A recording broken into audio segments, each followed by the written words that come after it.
안녕하세요. 자, 오늘은 근대 국민국가 수립을 위한 노력. 자, 오늘은 동학농민운동에 대해서 살펴볼 수 있도록 하겠습니다. 아우, 좀 가슴 아픈 부분이에요. 1894년 그날 사활통문 동영상이 있네요. 그건 이제 나중에 별도로 볼 수 있도록 하고, 학습 목표. 자, 동학농민운동의 전개 과정과 의의를 설명할 수 있다. 그 다음에 청일전쟁이 조선에 끼친 영향을 발표할 수 있다. 그렇게 한번 되어 있고요. 특히 이제 쌤은 이제 아무래도 이제 이 동학농민운동 우리 전라북도하고 밀접한 관련이 좀 있다 보니까 동학농민운동의 전개 과정과 의의를 우리 친구들이 좀 쌤이 좀 재밌게 하는 것 중에 하나가 만화 수업이거든요.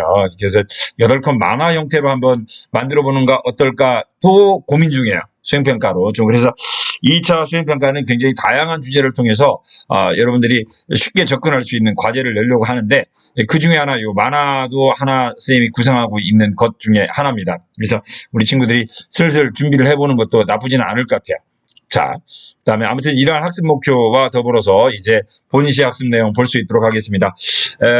농민 운동의 동요와 동학의 확산 그렇게 돼 있어요. 자, 농민층의 동요, 탐관오리의 수탈. 이건 뭐 세도 정치 이후부터 계속된 거고요. 조세 부담 가중.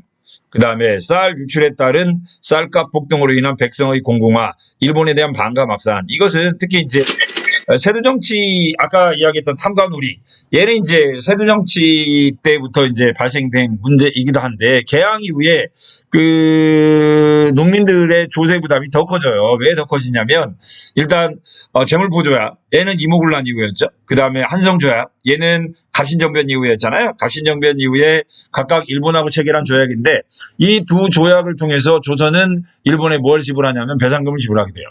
배상금이요. 그래서 막대한 양의 배상금을 지불하는데 이 배상금 결국은 어디서 나와야겠어요? 백성들의 세금이죠. 그 다음에 또 어때요? 우리 뭐 이모군란 일어난 배경 가운데 하나가 신식구진, 별기군 이야기가 있었잖아요. 결국은 뭐예요? 근대화를 정부가 추진하긴 하는데 결국은 이 돈도 역시 어디서 나와요? 역시 농민들로부터 나와야겠죠. 그 다음에 또 하나 양반 지주들 있죠? 양반 지주들. 원래 좀 양반 지주들이라는 계층이 약간은 좀 사치적 성향이 강할 수밖에 없잖아요. 이제 주된 조선의 소비층이었으니까. 근데 애들도 이제 뭘 접하게 돼요? 근대문물을 접하게 되죠. 사고 싶은 거예요. 사고 싶은 거예요. 역시 농민의 부담 커지게 되는 거죠. 그 다음에 또 뭐가 있냐면 우리 저번에 강화도 조약이 있었잖아요. 네, 강화도 조약을 체결하고 그 다음에 1894년 4월에 조일수호 조규 부록이라는 게 있었어요. 그 조일수호 조규 부록에 따르면 맨 처음에는 일본 아이들이 장사할 수 있는 공간이 개항장 10리 이내였거든요. 그런데 이모군란 이후에 청나라가 군대를 보내고 그 다음에 조선에 대한 내정 간섭을 강화시키면서 청나라가 마음을 먹죠. 뭔 마음을 먹어요? 내버려두면 일본이 조선을 먹겠다. 따라서 우리 청나라가 먼저 조선을 속국으로 만들자. 라는 의도에서 체결한 조약이 10글자짜리 있었죠. 혹시 기억하세요? 조청상민수륙 무역장정이라는 게 있었어요. 이 조청상민수륙 무역장정을 통해서 청나라는 서울 시내 한가운데까지 와서 장사를 할 수 있게 돼요. 일단 뭐 중국 짱깨들이 이제 국내에 마음대로 들어올 수 있게 되다 보니 역시 농민의 부담이 커졌는데 거기에다가 일본이 긴장을 하게 되겠죠. 청나라 아이들은 이제 아무래도 서울 시내까지 와서 장사를 하게 되니까 그래서 일본이 양보를 합니다. 뭘 양보를 했냐면 무역규칙이라는 것에서 보면 두 가지가 일본이 우리나라에서 특권으로 가져갔었어요. 하나는 양국의 무제한 유출, 그 다음에 또 하나는 뭐였냐면 무관세. 요 두 가지를 일본이 강화도 조약 이후에 체결한 조약에서는 가져갔었는데 이걸 일본이 양보를 해요. 다시 양국 무제한 유출 안 하겠다. 조선 정부가 싫어하면 우리 쌀 안 가져갈게. 그 다음에 조선 정부가 요구하면 우리가 조선으로 수출하는 물건에 대해서 관세를 부과할 수 있게 해줄게. 라고 1883년에 통상장정을 바꿔줘요. 이게 일본 놈들이 그럼 왜 그랬을까? 통상장정을 바꿔준 대가로 일본이 뭘 가져가냐면 최애국 대우라는 걸 가져가요. 그러니까 강화도 조약 때 일본 아이들은 최애국 대우가 없었다고 그랬잖아요. 영사 재판권만 있었고. 그래서 이 1883년에 일본이 최애국 대우를 가져갑니다. 이걸 양보하면서. 그래서 그 대가로 이제 최애국 대우를 가져가면서 일본 아이들도 내륙 진출이 허가가 되죠. 그래서 일본 상인들이 이제 내륙으로 마음대로 들어와서 장사를 하고요. 그래서 국내 면직물 산업 기반 완전히 파괴하고요. 그 다음에 쌀도 일본으로 원 없이 이제 수입을 해갑니다. 일본으로 원 없이 수입해 가요. 물론 아까 무제한 유출 막았다. 방공령이라는 것이 형식적으로는 있긴 있었지만 실제로는 거의 위력을 발휘하지 못하죠. 그러다 보니까 일본의 경제 침탈이 커지다 보니까 조선 농민의 일본에 대한 반감도 훨씬 어때요? 커지게 됩니다. 자, 이러한 상황에서 농민들의 생활이 계속 어려워지는 상황에서 어때요? 동학이 계속 확산이 되죠. 자, 1대 교주는 최재우였죠. 2대 교주가 최시영이었어요. 최시영의 적극적인 포섭, 그 다음에 동학의 종교 조직을 우리가 뭐라 부르냐면 포접제. 예? 포접제. 그 다음에 최시영은 또 동학을 적극적으로 포교하기 위해서 동경대전이라든가, 그 다음에 용담 유서와 같은 동학 어떻게 보면 경제를 정리를 해요. 경제를 하면서 동학이 삼남 지방을 중심으로 해서 교세가 크게 확장이 됩니다. 아무튼 이제 동학이 내세웠던 건 뭐였어요? 인내천, 사람이 곧 하늘이다. 그 다음에 모든 사람은 뭐하다, 평등하다. 이제 이런 것들을 내세웠잖아요. 특히 이제 모든 사람은 평등하다. 그 다음에 우리가 이렇게 그 어려움을 당하고 있는 이유는 결국은 어때요? 서양 세력의 침략 때문이라고 많은 사람들이 생각을 하고 있었는데, 이 동학이라는 종교 자체가 서학에 대한 반대말이었어요. 서학에 대한 반대말로 동학이다 보니까 많은 농민들이 이제 동학에 관심을 갖고 또 어때요? 동학에 가입을 하게 되는 거죠. 특히 이제 아무래도 이제 일본의 경제 침탈이 심했던 삼남 지방을 중심으로 동학 교세가 강해지게 됩니다. 자, 이런 가운데서 교조 신혼운동이 전개가 돼요. 자, 아까도 슬쩍 봤지만 저 초대 교주였던 최재우 1863년에 혹세 무민 이제 어리석은 백성을 현혹시킨다는 이유로 처형을 당합니다. 즉 정부는 동학을 정식 종교로 인정하지 않았던 거죠. 근데 이제 동학의 세력이 강해지니까 이제 어때요? 동학교들이 교조 신원 운동이라는 걸 전개를 해요. 여기 맨 밑에 보면 억울하게 죽었던 초대 어때요? 교주였던 최재우의 억울한 원한을 풀어더라. 최재 교조 신원운동입니다. 여기 최재우를 뭘로 바꾸면 돼요? 교조로 바꾸면 되겠죠? 그래서 이제 각지에서 뭐 여기는 공규라고 써 있습니다만은 우리 교과서에 보면 이제 삼례입니다. 삼례에 모여가지고 동학교도들이 교조 신원운동을 전개해요. 억울하게 죽은 우리 어때요? 교주 최재웅의 원을 풀어달라. 그 다음에 얘는 1892년이었고요. 그 다음에 1893년에 동학교도들이 보은에서 모여. 1월 달에 농사 다 끝나고 1월 달에 한 2만 명이 모여가지고 이제 어때요? 외와 서양에 대한 반대를 주장하는 보은 집회를 주장합니다. 즉 보국 안민과 척양외이. 보국 안민은 나라를 지키고 백성을 편안하게 하자. 반봉건적 성격이 강하고요. 척양외이는 아무래도 이제 어때요? 반외세적 성격이 훨씬 더 강한 겁니다. 그래서 반봉건, 반외세의 주장을 펼치면서 2달간 농성을 벌여요. 2달간 농성을 벌였는데 아까 이야기 들어 한 2만여 명의 농민군들이 무장을 하고 2달간 농성을 하는데 정부가 아무것도 못해요. 이게 이제 이러한 경험들. 약 2달간 조직적으로 모여서 동학교도들이 집회를 했는데 우리가 뭉치니 정부가 아무 말도 못하네 라고 하는 그런 것들이 이제 그런 경험들이죠. 그런 경험들이 우리 전라도 고부에서 이제 특히 동학교도를 중심으로 농민들이 봉기를 하는데 굉장히 큰 힘이 됩니다. 자, 배경 봅니다. 배경. 고부군수 누구예요? 유명갑, 조병갑이죠? 부정과 타막. 특히 이제 고부 농민 봉기가 일어나는 결정적 계기가 됐다. 만석보입니다. 여기 이제 만석보, 여기 동진강이에요. 뒤에 보이는 강이. 동진강이고요. 지금은 이제 비석만 하나 남아있는데, 여기 이제 보를 만듭니다. 이게 만석보예요. 여기 위에 보가 하나 더 있었어요. 보가 하나 더 있었는데, 조명갑이 이 고부지방의 농민들을 동원해서 요 아래에다가 보를 하나 더 만들어요. 보를 하나 더 만들고 뭘 걷었을까요? 물세를 걷어요. 물세. 이제 아무래도 이제 이 보를 하나 만들면 요 근처에 있는 농민들이 모내기를 할 때, 우리 이제 저번에도 이야기했잖아요. 조선 후기에 모내기를 하면 뭐 5배 이상, 뭐 10배 이상 노동력이 절감되고 수확량이 증가를 했음에도 불구하고 정부는 모내기를 초기에는 금지시켰다고 그랬어요. 왜 그러냐면 봄철 뭐 때문에? 가뭄의 우려 때문이다. 근데 이제 그럼에도 불구하고 농민들이 모내기를 하니까 이제 뭐 했어요? 정부는 요런 이제 간단하게 만들 수 있는 보라든가 아니면 산간지방은 산 밑에다가 뭘 만들어요? 계곡물을 막아서 저두진을 만든다든가 하는 그런 수리 시설을 만들므로써 이제 모내기를 이제 그래도 이제 인정하게 되는 거죠. 여기 이제 우리 고부 지방에서도 여기에 보가 하나 있었는데 조병갑이가 농민들을 강제로 동원해서 여기다 보를 하나 더 만듭니다. 완성보를 만들어 놓고 그 대가로 뭘 거둬요? 물세를 거두기 시작한 거죠. 근데 아무래도 이제 물세의 양이 좀 과도했다. 그죠? 과도했다. 그 다음에 조병갑이 이제 어때요? 뭐 지가 아버지 생일이라든가 아니면 온갖 방법을 통해서 부정과 탐악을 자행을 해서 이제 농민들이 야, 조병갑 저 친구 뭐 요즘 전문 용어로 보면 한번 담아야겠다라고 생각을 했는데 1893년 10월에 고 조병갑이 익산 군수로 발령이 나요. 이게 그래도 이제 조병갑에게 불만이 많았는데 조병갑이 익산 군수로 발령이 나니 고부 군수들이 이제 참자. 어차피 이제 조병갑은 다른 데로 발령나니까 참자라고 이야기를 했는데 조병갑은 익산 군수로 발령났는데 가지 않고 2달간 노비를 합니다. 2달간 노비를 해서 2달 후에 다시 고부 군수로 또 발령이 나요. 그러니까 농민들 입장에서 볼 때는 더 이상 참을 수가 없는 거죠. 더 이상 참을 수가 없게 됩니다. 그래서 이제 고부 농민들이 이제 봉기를 하게 된다. 봉기를 하게 된다. 자, 전봉규를 중심으로 고부 농민들이 봉기를 하게 된다. 이제 봉기를 하면서 야, 우리 도저히 참을 수 없다. 조병갑이 다시 온단다. 해가지고 이제 만든 게 바로 뭐예요? 사발통문이죠. 여기도 써 있잖아요. 사발통문.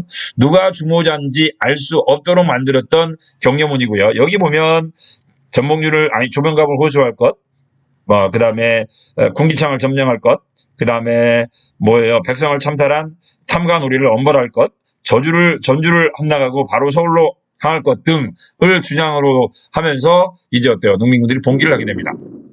그러자 이제 정부는 조병갑을 파면하고 안핵사 이용태 후임으로 박원명을 이용해서 농민들을 자진해산시켜요. 그래서 이제 1월 10일 날 농민군들이 봉기를 냈었고요. 그 다음에 2월 달 이렇게 박원명, 이용태가 임명이 된고요. 13일 날 고부 농민군들이 완전 해산을 해요. 완전 해산해요. 그런데 농민군들이 해산하자 안핵사로 왔던 이용태가 모든 책임을 누구에게 뒤집어 씌우냐면 농민들에게 뒤집어 씌우고 농민들을 잡아들이기 시작합니다. 자, 안핵사 이용태의 탄압. 여기 보면 농민군들이 고부 분란 이후에 재봉기하게 된 모든 원인은 누구에게 있다. 저기 뭐예요? 이용태가 이제 어때요? 모든 농민을 이제 어때요? 농민들에게 책임을 전가했다라고 하는 거죠. 그래서 처벌을 하려고 하자 농민군들이 고부에서 무장으로 이동을 합니다. 그러다가 이제 무장으로 이동을 해서 무장에서 농민군들이 다시 봉기를 하게 되죠. 3월 20일입니다. 그리고 이제 무장에서 기포한 농민군들이 3월 25일 날 백산에서 모여요. 백산에서. 이때 이제 백산에서 모일 때 농민군 약 한 2만 명이 모이죠. 2만 명이 모입니다. 그러면서 이제 아까 봤던 4대 경문을 발표를 하고요. 그죠? 4대 경문을 발표하고 그 다음에 어때요? 농민군들이 봉기를 하게 되고요. 그러자 이제 전라도 감영 전주에서 감영군 약 한 1,500명이 농민군을 진압하기 위해서 왔다가 처음으로 한판 이제 붙습니다. 농민군과 광군이. 그게 바로 4월 7일 황토현 전투였는데 이 전투에서 농민군이 승리를 거두죠. 자, 그래서 전라 감영군 1,500명이 패하자 중앙정부는 이제 어때요? 경군 있죠, 경군. 이제 중앙군을 보냅니다. 중앙군 약 500여 명이 이제 홍계훈이라는 사람이 이끌고 있는 중앙군 500여 명이 전라남도 장성까지 농민군을 쫓아가서 거기서 한번 일전을 벌였는데 그게 바로 이제 무슨 전투냐면 황룡촌 전투입니다. 이 황룡촌 전투에서 농민군이 또 승리를 거둬요. 또 농민군이 승리를 거두자 이제 어때요? 광군이 후퇴하게 되고 이 틈을 타서 농민군이 4월 27일 날 전주성을 무혈 입성하게 됩니다. 전주성을 점령하게 돼요. 농민군이 전주성을 점령하자 정부는 이제 깜짝 놀라죠. 왜 그러냐면 전주는 전라도의 도청 수재지요. 그 다음에 우리 이제 이씨 조선왕조 하면 무슨 이씨예요? 전주 이씨잖아요. 그래서 조선왕조의 본거지였던 전주성이 함락되자 깜짝 놀라면서 청나라에 원병을 요청하자 청일 양국군대가 조선에 상륙을 합니다. 여기 이제 이때 이제 농민군이 승리할 수 있었던 원동력 가운데 하나를 요거 이야기하죠. 장태. 그죠? 요 안에다가 볏집이라든가 이불집을 넣고 이걸 떼굴떼굴 굴리는 거예요. 그러니까 이제 관군들이 뭘 가지고 있었는데 총이라든가 기관총을 가지고 있었는데 이걸 위에서 아래로 굴리고 심지어는 불까지 질러가면서 굴리고 내려왔고 농민군들은 요 뒤에서 숨어서 이제 어때요? 앞으로 진격했기 때문에 쉽게 뭐하지 못했다. 농민군을 진압하지 못했다. 뭐 그렇게 이야기를 하는 거죠. 장태입니다. 자, 아무튼 청일 양국군대가 조선에 상륙하자 뭘 체결해요? 전주 화약을 체결합니다. 이 이야기는 무슨 이야기냐면 정부군하고 농민군이 휴전을 맺어요. 휴전군을 맺고 농민군이 자지 해산을 하고요. 그 다음에 5월 10일 날입니다. 그 다음에 전라도 53개 지역에 야 우리가 이렇게 일어났다가 이제 외세 이제 아까 이야기한 대로 청일 양국군이 오니까 조정과 그다음에 농민군이 휴전을 맺은 이유가 청나라와 일본 군대 물러나라. 여기 외세의 간섭이 있어서는 안 되겠다. 우리 일단 휴전을 하자. 근데 이제 농민군들이 휴전을 하면서 야 그래도 우리가 여기까지 왔는데 그래도 우리도 얻어가는 게 있어야 되지 않냐. 그럼 네가 원하는 게 뭔데? 그동안 정부라든가 탐관오리가 했던 패정, 즉 잘못된 정치를 시정할 수 있게 해줘라. 해가지고 자발적으로 시정할 수 있는 기구였던 뭘 설치합니까? 직강소를 설치합니다. 이게 직강소는 농민자치기구죠. 꼭 써놓으세요. 여기다가 농민자치기구 직강소를 설치하고 이것을 통해서 이제 폐정 개혁을 실천하게 됩니다. 이제 우리 이 책은 이 내용은 우리 교과서에는 없는 내용인데 워낙 얘가 유명한 내용이라 그러면 이제 농민군들이 원했던 12가지입니다. 그 중에 하나 보니까 뭐가 있어요? 노미문서를 없애라. 노미문서. 그 다음에 또 6번 문제. 모든 천인을 없애라. 그 다음에 과부도 제거할 수 있게 해줘라. 그 다음에 11번 모든 사채를 없애줘라. 농민들이 진 빚은 다 없애줘라. 그 다음에 12번째 요게 농민들의 의견을 가장 잘 반영하는 거라고 이야기를 하죠. 토지를 균등히 나눠줘라. 백성들에게 토지를 균등하게 나눠줘라. 그래서 농민군들이 꿈꾼 세상의 내용들을 요 12가지로 담아서 정리를 했다. 그리고 이걸 농민들이 직접 실천하겠다. 그게 바로 뭡니까? 직강소가 되는 겁니다. 그래서 직강소를 설치해서 농민군들이 이제 해산을 합니다. 자, 그러니까 이제 뭐 전주성 함나, 그 다음에 조정이 청나라에게 원병 요청. 그런데 청나라에게 원병을 요청하자 텐진조약이 있었죠. 우리 저번에 텐진조약. 갑신정변 이후에 체결했던 거잖아요. 텐진조약의 내용에 보면 뭐가 있었어요. 청나라가 조선의 군대를 파견하려면 일본에 사전 통보해야 할 것을 약속했는데 청나라가 사전 통보를 하지 않고 군대를 파견해요. 그러자 이제 이걸 빌미로 일본도 군대를 파병을 했던 거죠. 그래서 청나라와 일본 군대가 오니 이제 어때요? 정부나 농민군이 휴전을 맺은 거죠. 그리고 이제 어때요? 철병을 요구를 합니다. 그리고 자주적인 개혁을 하겠다 해가지고 뭘 설치했냐면 교정청이라는 걸 설치해요. 그런데 이때 웃기는 건 동학 농민군을 진압하기 위해서 군대를 파견했던 청나라는 군대를 3,000명을 파견해요. 그런데 일본 군대는 8,000명을 보냅니다. 요구하지도 않았던 손님들이 8,000명이 오는 거죠. 그러니까 일본 군대는 이때 이제 청나라와 한판 붙고 이번 기회로 완전히 조선을 일본의属국으로 만들겠다라고 하는 그런 아예 작심을 하고 온 거죠. 이제 작심을 하고 일본이 왔기 때문에 철병을 거부를 하고 경복궁을 점령을 해버리고 전쟁을 도발하기 시작합니다. 자, 정부가 6월 11일 날 교정청을 설치하고 일본의 철수를 요구하자 일본은 경복궁을 공격을 해버리고요. 그 다음에 당연히 일본이 경복궁을 공격하면 그동안 조선을 본인들의 속국이라고 생각했던 청나라가 가만히 있을 이유가 없겠죠. 그래서 6월 23일 날 일본이 청나라 군대를 이제 사전 공격을 합니다. 일본은 나중에 보면 청일전쟁이라든가 러일전쟁이라든가 그 다음에 태평양 전쟁이라든가 이런 전쟁이 공통점이 있죠. 일본은 뭘 하지 않아요? 선전포고를 하지 않아요. 선전포고를 하지 않고 기습 공격을 했던 거죠. 이게 좀 야비한 거죠. 아무튼 청나라 군대를 기습 공격을 하고요. 그 다음에 6월 25일 날 군국기무처를 설치하면서 친일 내각을 수립시킵니다. 친일 내각을 수립시켰고 이게 바로 제1차 가부개혁이 됩니다. 이제 농민군들은 지금 해산한 상황에서 일본군들이 이제 이러한 만행을 저지른 거죠. 그래서 이제 농민군들이 일본의 이러한 내정 간섭에 반발하면서 다시 재봉기를 하게 된다. 그게 바로 이제 2차 봉기가 되는 거죠. 자, 아무튼 뭐 청일 전쟁이 벌어졌고요. 여기 보면 청과 일본이 전쟁을 벌이고 요 한가운데 이제 조선이 있는 거죠. 그 나라가 막 일촉즉발 상황에 있는 조선. 청일 전쟁을 상징하는 그림이다라고 보시면 될 것 같아요. 자, 아무튼 교과서에 있는 거니까. 이제 아무튼 이 전쟁에서 일본이 승리를 거두고 시모노세키 조약을 체결하고 그 결과 청나라는 자, 여기 요동반도 있죠. 요동반도와 요 아래에 있는 타이완을 가져갑니다. 타이완을 가져가고 당연히 조선은 뭐가 돼요? 이제 일본이 거의 속국 비슷한 게 돼버려요. 그래서 이제 체결한 게 바로 이제 이 시모노세키 조약이었어요. 그런데 일본이 요동반도를 차지하자 가장 짜증난 나라가 어느 나라냐면 러시아예요. 러시아는 군웅왕이라고 그랬잖아요. 그래서 옛날에 어디도 점령했었어요. 여기 있는 거문도도 점령을 했었는데 영국의 간섭 때문에 실패로 끝났었잖아요. 그래서 그 이후로 이제 어때요? 러시아는 요 한반도보다는 요 만주 지역에 관심을 갖게 돼요. 아무래도 쉽잖아요. 만주 이렇게 오면. 그래서 이제 러시아는 요 만주를 건너서 요 라오스 동반도를 통해서 서해로 진출하려고 했는데 요 지역마저도 누가 차지를 해요? 일본이 차지해요. 그러니까 이제 러시아는 엄청 화가 난 거죠. 그래서 짜증난 러시아가 어느 나라하고 손잡냐면 러시아가 프랑스, 독일 이 세 나라와 손을 잡고 일본에 압력을 가합니다. 요게 바로 이제 어떤 그림이냐면 요 그림이죠. 요 그림이에요. 러시아, 그다음에 프랑스, 독일 세 나라가 일본에게 압력을 가요. 일본에게 압력을 가하자 일본이 이 세 나라와 동시에 싸울 자신이 없었던 일본이 라오스 동반도를 반환을 하게 되는 거죠. 요건 이제 이따가 나중에 이제 한번 볼 수 있도록 하고요. 갑오개혁 때 나오는 이야기입니다. 아무튼 일본이 전쟁 주도권을 장악을 했다. 아까 본 것처럼. 자, 아까 뭐 여기 풍도해전, 그 다음에 평양, 그 다음에 여기 만주 지역에서 싸움에서 뭐 일본이 뭐 연전연승을 거둡니다. 그래서 전쟁 주도권을 갖자 조선에 대한 내정 간섭을 강화합니다. 이게 바로 2차 갑오개혁이 돼요.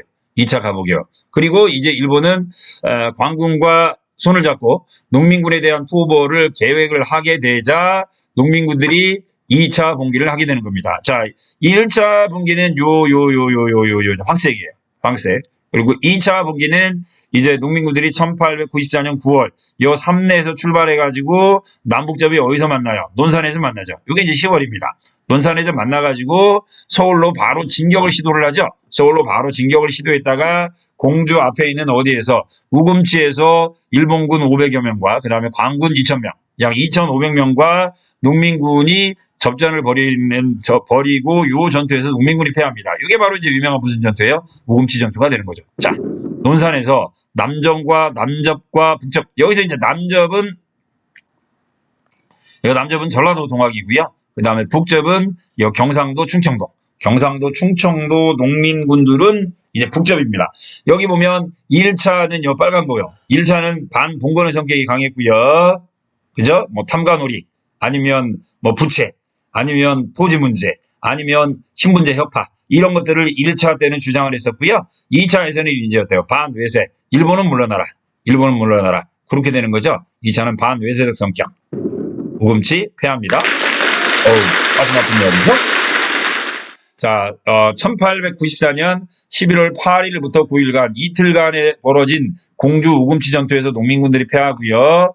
12월 1일 날은 김계남 장군이, 그 다음에 12월 2일 날은 전봉준 장군이 체포가 됐고, 김계남 장군은 전주 남부시장 앞에 있는 이 초록바위에서 처형을 당합니다. 그 다음에 전봉준 장군은 서울로 압송이 돼가지고 재판을 받고 1895년 3월 29일 날 교수형으로 이제 전봉준 장군은 돌아가십니다. 아무튼 동학농민군 운동은 이렇게 해서 이제 패배를 하고 맙니다. 2차 봉기 내용, 일본 오랑캐가 그냥 시작부터 뭐예요? 반외세적 성격을 그대로 이야기를 하고 있죠. 자, 의입니다. 반봉건, 1차는 반봉건, 2차는 반외세. 민족운동이었다. 우리나라 역사상 최대 규모의 농민운동이었다. 뭐 규모에 따르면 농민군들이 봉기를 했을 때 최대 20만 명 이상이 농민군들이 봉기를 했다라고까지 이야기를 하니까요. 뭐 역사상 최대 규모의 농민운동이었고요. 그 다음에 농민군들이 주장했던 특히 이제 반봉건, 아무래도 반외세는 쉽지 않았겠죠. 갑오개혁을 뒤에서 조정했던 게 이제 일본 놈들이었으니까. 그러나 이제 농민군들이 주장했던 반봉건, 뭐 노비제도, 그 다음에 과부의 재가, 뭐 이런 것들 정도. 이게 신분제의 일부는 갑오개혁 때 일부 반영이 됩니다. 다만 여기서 절대 반영이 안 되는 거 뭐예요? 토지 문제는 반영되지 않았다는 거. 그것도 꼭 염두에 두세요. 토지는 반영되지 않았습니다. 그 다음에 나중에는 이제 요 상당수 많은 농민군들이 이제 어때요? 혁명이 실패로 끝난 다음에 산속으로 들어가죠. 산속으로 들어가서 반외수 운동을 지속적으로 전개를 했고요. 요게 이제 항일투쟁으로 연결이 됩니다. 항일투쟁. 한계. 아무래도 이제 근대사회 건설을 위한 구체적인 방안, 즉 신분제 폐지까지는 주장을 했는데 그거 이상의 것을 조금 제시하기는 하는 데는 좀 한계가 있었다. 뭐 그렇게 이야기를 합니다. 자, 동학농민운동. 여기 전봉준 장군의 공초 내용 보면 농민군들이 왜 봉기를 하게 됐는가, 그리고 우리가 꿈꾸는 세상은 어떤 세상이었는가가 대강은 나오는데 아까 이야기한 대로 반봉건까지는 갔습니다만은 근대화의 내용까지는 좀 부족했다. 1차 반봉건, 2차 반외세. 그 다음에 모습. 반봉건사의 모습. 자, 이렇게 저희가 쭉 살펴봤습니다. 자, 마치도록 하겠습니다. 감사합니다.